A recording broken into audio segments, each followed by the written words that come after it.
uma alegria, um privilégio participar de uma festa como essa, 120 anos, que coisa bonita.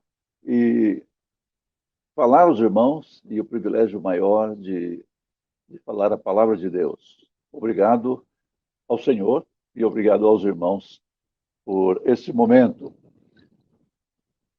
Eu trago uma pergunta para nossa meditação nessa noite. Por que tanta trabalheira?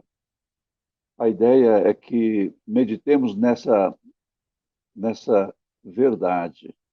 Nós devemos glorificar a Deus com o nosso trabalho, porque foi para isso mesmo que Ele nos deu uma história de libertação. Se você puder, leia aí, abra e leia Êxodo capítulo 12, 21 a 27. Pronto, já abriu, não é? Eu vou ler.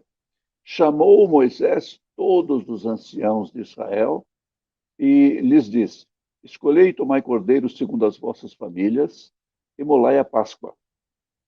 Tomai o molho de sopo, molhai-o no sangue que estiver na bacia e marcai a verga da porta e suas ombreiras com o sangue que estiver na bacia.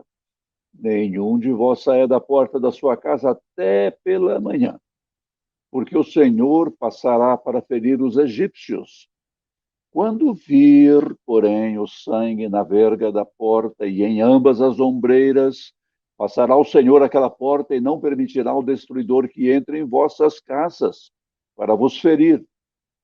Guardai, pois, isto por estatuto para vós outros e para vossos filhos para sempre. E uma vez dentro na terra que o Senhor vos dará, como tem dito, observai este rito. Quando vossos filhos vos perguntarem: que rito é este? Respondereis: é o sacrifício da Páscoa ao Senhor, que passou por cima das casas dos filhos de Israel no Egito, quando feriu os egípcios e livrou as nossas casas. Então o povo se inclinou e adorou. E foram os filhos de Israel e fizeram isso, como o Senhor ordenara a Moisés e a Arão. Assim fizeram. Meus irmãos, o povo presbiteriano valoriza a sua história. Nós recordamos com gratidão a chegada de Simonton, 161 anos atrás, desembarcando a 12 de agosto de 1859 no Rio de Janeiro. Nós lemos com interesse sobre as visitas de Simonton e Blackford a São Paulo, as primeiras reuniões, os primeiros convertidos e o desenvolvimento do trabalho. Pronto, tinha de aparecer a palavra trabalho. Parece uma palavrinha muito presbiteriana essa. Gente com a mão na massa naqueles dias viu nascer a igreja unida, fruto de seu trabalho sob a graça de Deus. E com mais trabalho, a igreja unida continuou a crescer. Novos convertidos, batismos de filhos de crentes, pontos de pregação, novas congregações, igrejas organizadas, mesmo em bairros muito distantes. O trabalho ganhou densidade e a Unida tornou-se referência para igrejas filhas e igrejas irmãs. Seus avanços na área de evangelização, educação cristã, produziram frutos duradouros. E foi com essa energia que a amada igreja chegou até aqui. Esse olhar sobre a história é comum entre nós, mas não foi nossa invenção, não. Nós o encontramos na Bíblia. Na Escritura, nós aprendemos que um importante diferencial entre o povo de Deus e as outras nações, isso desde o Antigo Testamento, é a sua história e o lugar que ela ocupa, mesmo nas relações de cada crente com Deus, se não principalmente nessas relações. Deuteronômio capítulo 26, os 11 primeiros versículos nos ensinam que o crente deve conhecer a sua história e a história do povo de Deus. Diz lá: ao entrares na terra que o Senhor teu Deus te dá por herança, ao possuí-la e nela habitares, tomarás das primícias de todos os frutos do solo que recolheres da terra que te dá o Senhor teu Deus, e as porás no cesto, e irás ao lugar que o Senhor teu Deus escolher, para ali fazer habitar o seu nome.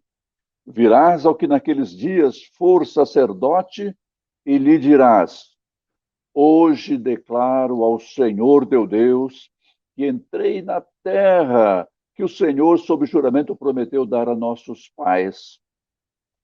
Deuteronômio continua dizendo que o sacerdote pegaria o cesto trazido pelo adorador e o colocaria diante do altar do Senhor.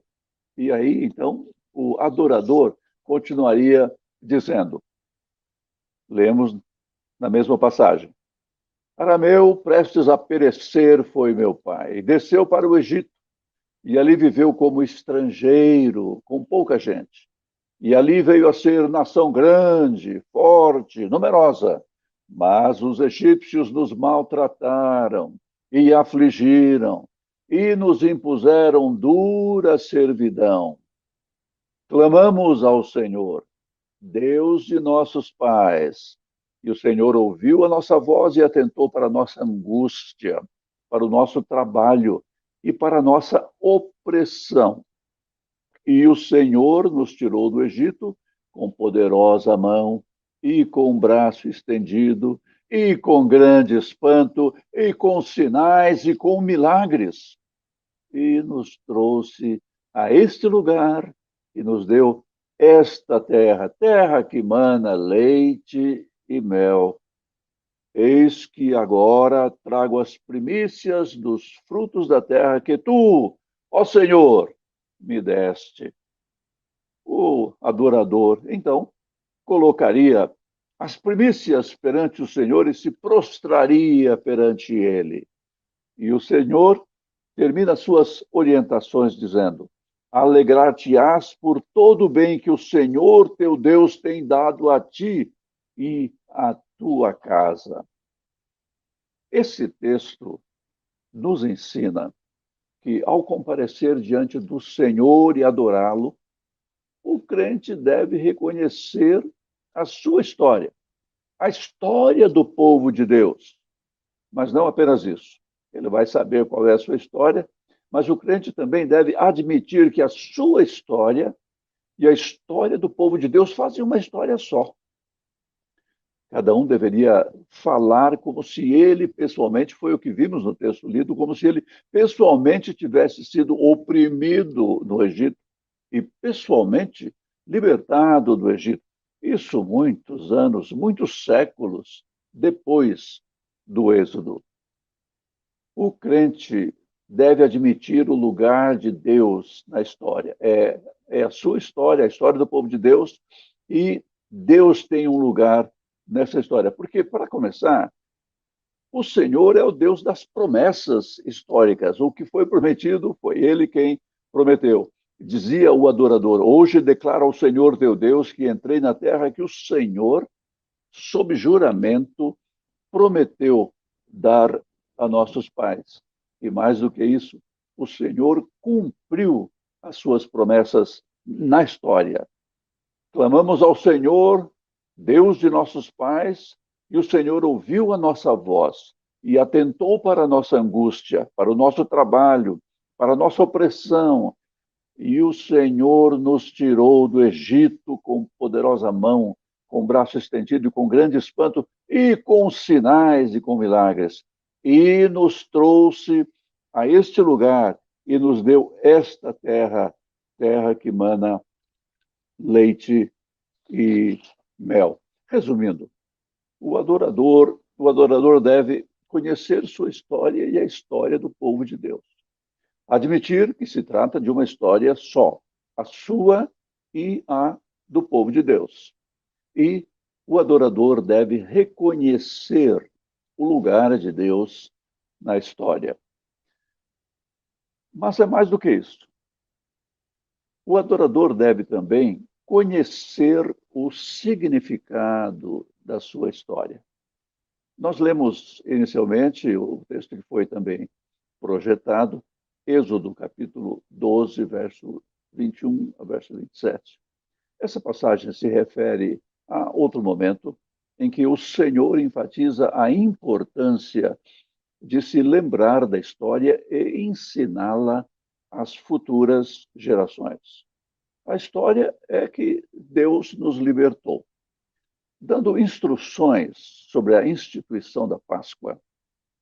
O Senhor prevê o momento em que um menino curioso ou impaciente vai perguntar aos seus pais o significado daquela cerimônia. Que rito é este? Esse padrão de pergunta das crianças e resposta dos pais aparece em outras passagens em Êxodo, Deuteronômio e Josué. Com pouca variação, o mesmo cuidado aparece também em Deuteronômio, capítulo 4, verso 9. Não te esqueças daquelas coisas que os teus olhos têm visto, e não se apartem do teu coração todos os dias da tua vida, e as farás saber a teus filhos e aos filhos dos teus filhos. E uma passagem inesquecível sobre a contação de história para os filhos se encontra no Salmo 78, especialmente os versos 6 e 7. O que ouvimos e aprendemos, o que nos contaram nossos pais, não encobriremos a seus filhos. Contaremos à vindoura geração os louvores do Senhor e o seu poder e as maravilhas que fez. Ele estabeleceu um testemunho em Jacó, instituiu uma lei em Israel e ordenou a nossos pais que os transmitissem a seus filhos, a fim de que a nova geração os conhecesse. Filhos que ainda hão de nascer se levantassem e, por sua vez, se referissem aos seus descendentes, para que pusessem em Deus a sua confiança e não se esquecessem dos feitos de Deus, mas lhe observassem os mandamentos. Então, o propósito das respostas dos pais não seria apenas contar a história, o que aconteceu, explicar a origem ou a causa de algum procedimento, mas contando a história, explicar o seu significado, os motivos da sua importância para o povo de Deus, adultos e crianças, despertando neles a confiança e a obediência ao Senhor. A inclusão dessas orientações revela a preocupação divina com a instrução do seu povo, e o conteúdo delas nos mostra como Deus deseja que o servamos, que o adoremos, que o glorifiquemos. Em outras nações, os pais poderiam falar aos seus filhos sobre seus deuses, mas só em Israel eles poderiam contar-lhes a história dos seus antepassados, de como foram libertados da opressão e de como agora deveriam viver como povo peculiar, adorando seu Deus libertador. Por essa razão, a pergunta feita por aquele menino na Páscoa tinha tanta importância. O que foi mesmo que ele perguntou? Que rito é este? Nós lemos em Êxodo, capítulo 12, verso 26. Mas, afinal, o que esse menino quer saber? O significado do que estava acontecendo. Deus nos libertou com um propósito. Para alguns intérpretes, o menino quer saber que esforço é esse que vocês fazem todos os anos. O garoto pergunta a respeito do trabalho envolvido na preparação da Páscoa. Por que essa comida demora tanto para sair? Por que temos de esperar? Por que tanta cerimônia? Ao perguntar que rito é esse, a criança quer saber por que tanto esforço ou que trabalheira é essa aí. O motivo para o entendimento da pergunta desse modo é que a palavra traduzida por rito é repetidamente empregada em Êxodo, capítulo 1, versos 13 e 14. É a passagem que fala sobre o início da desumana opressão dos israelitas por parte dos egípcios. Diz o texto: os egípcios com tirania faziam servir os filhos de Israel, eles fizeram amargar a vida com dura servidão, em barro, em tijolos e com todo o trabalho no campo, com todo o serviço em que na tirania os serviam. Essas palavras que eu destaquei, palavras e expressões, traduzem a palavra para rito. É a mesma palavra. Os israelitas aprenderam a associar trabalho árduo e serviço à escravidão. E agora o menino quer saber que trabalheira é essa, como se eles não tivessem, afinal, saído do Egito, deixando a escravidão e o trabalho árduo para trás. Foi para isso que nós saímos de lá, porque não podemos simplesmente tomar nossas refeições sem toda essa preparação. A resposta que deveria ser dada a um menino perguntador era clara. Respondereis: é o sacrifício da Páscoa ao Senhor, que passou por cima das casas dos filhos de Israel no Egito, quando feriu os egípcios e livrou as nossas casas. Seria como se os pais respondessem: essa trabalheira, menino, é, na verdade, um sacrifício. É o serviço que prestamos a Deus que nos libertou. E essa resposta estava de acordo com a instrução que Deus havia dado a Moisés ao mandá-lo falar com o Faraó. Lemos lá em Êxodo 3, versos 10 a 12. Vem agora e eu te enviarei a Faraó para que tires o meu povo, os filhos de Israel, do Egito. Então disse Moisés a Deus: quem sou eu para ir a Faraó e tirar do Egito os filhos de Israel? Deus lhe respondeu: eu serei contigo, e este será o sinal de que eu te enviei. Depois de haveres tirado o povo do Egito, servireis, olha a palavra aí, servireis a Deus neste monte. É verdade, eles não eram mais escravos, não. Eles possuíam uma história de libertação, mas o Senhor os havia tirado do serviço escravo para colocá-los a seu serviço. Não trabalhariam mais para construir a glória de Faraó com suntuosos palácios, cidades, mas, como povo liberto, serviriam a Deus para o estabelecimento do seu reino e edificação da cidade celestial, como o povo de Deus viria a aprender mais tarde. Por isso, toda essa contação de história e toda essa trabalheira, para lembrar que Deus nos libertou com o propósito de servi-lo. Isso nos leva a nos perguntar sobre o significado da história para nós. A Escritura foi escrita para o nosso proveito. A história do povo de Deus é essa. Deus os libertou para que o servissem. E qual é a diferença entre servir a Deus e não o servir? Qual é a diferença entre o cristão e o não cristão? Em muitos casos, em nossos dias, parece que a diferença acabou. E bem antes da quarentena, muitos deixaram o convívio dos cristãos. Diante dessa debandada, algumas igrejas começaram a empregar estratégias para atrair as pessoas outra vez. Mas uma primeira preocupação era pegar leve. Não se pode fazer muitas exigências, não. As pessoas não podem sentir-se desconfortáveis, constrangidas, cobradas. Não. Queremos que elas se sintam bem. Se podem navegar sem problemas na internet com muitos gigas, nós lhes oferecemos um cristianismo banda larga. Se podem zapear pela TV, escolher um entre 200 programas de televisão, nós lhe oferecemos um programa de culto divertido, diversificado, interativo.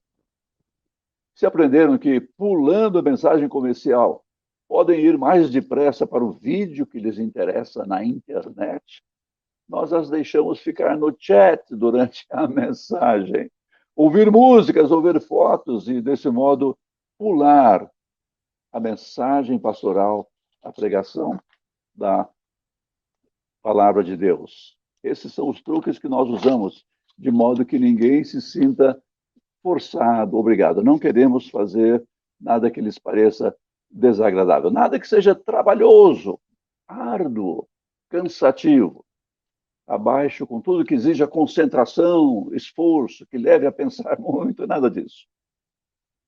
Nós nos esquecemos de que mesmo neste tempo de facilidades, o que vale mais custa mais. É isso que os jovens constatam quando escolhem a melhor universidade. É isso que um profissional experimenta quando presta concurso para uma posição concorrida. O povo de Deus foi libertado por ele para servi-lo. E Jesus nos deu o mais notável exemplo. Meu pai trabalha até agora e eu trabalho também. João 5,17. A respeito de sua obra redentora, a Bíblia diz que ele verá o fruto do penoso trabalho de sua alma e ficará satisfeito. Nós lemos há pouco em Isaías 53:11. Penoso trabalho foi o de Jesus. E o nosso? As igrejas costumavam ter, ao lado de fora da sua porta, uma placa que informava o horário dos trabalhos. Havia muito o que fazer. Os visitantes interessados eram logo envolvidos nas atividades programadas. Agora, porém, os tempos são outros. A velha placa foi excomungada e o que vemos à entrada em várias igrejas é um convite a quem está desempregado, enfermo, deprimido, com baixa autoestima ou quem, de algum outro modo, veio à igreja para receber algo, não para oferecer a Deus o trabalho com o qual nós o glorificamos. E de qual trabalho exatamente nós estamos falando? Dos cultos e das reuniões mencionados naquelas antigas placas antes da pandemia? Sim, mas não apenas isso. Em seu livro Calvinismo, da Cultura Cristã, Abraham Kuyper faz referência às 3 relações fundamentais da nossa existência. Elas são nossa relação com Deus, com o homem e com o mundo. Segundo o calvinismo, lembra Kuyper, o ponto de partida para a relação com Deus é uma comunhão não mediada, sem intermediários, por sacerdotes ou pela igreja. O ponto de partida para a relação com o homem, com o outro, é o reconhecimento do valor humano em cada pessoa. Isso decorre do fato de havermos sido feitos, todos nós, à imagem e semelhança divina, o que implica igualdade de todos os homens diante de Deus e diante das autoridades. O ponto de partida para a relação com o mundo, lembra Kuyper, é o reconhecimento de que no mundo inteiro a maldição é restringida pela graça, devendo a vida ser honrada em sua independência e devendo nós, em cada campo, descobrir os tesouros e desenvolver as potências ocultas por Deus na natureza e na vida humana. Com os seus pontos de partida definidos por essas relações, o calvinismo, sustentou Kuyper, está incontestavelmente autorizado a reivindicar para si a glória de possuir um princípio bem definido e um sistema de vida abrangente. Com essa cosmovisão bíblica resgatada pela Reforma, não haverá esforço ou trabalho que possa ser definido como fora do interesse de Deus. O nosso desafio hoje é não perder de vista qualquer das relações mencionadas por Kuyper e tanto reafirmar os pontos de partida para elas, como mergulhar em suas implicações. Então, poderemos afirmar, soli Deo glória, porque com todas as nossas atividades estaremos servindo ao Senhor e promovendo a sua glória.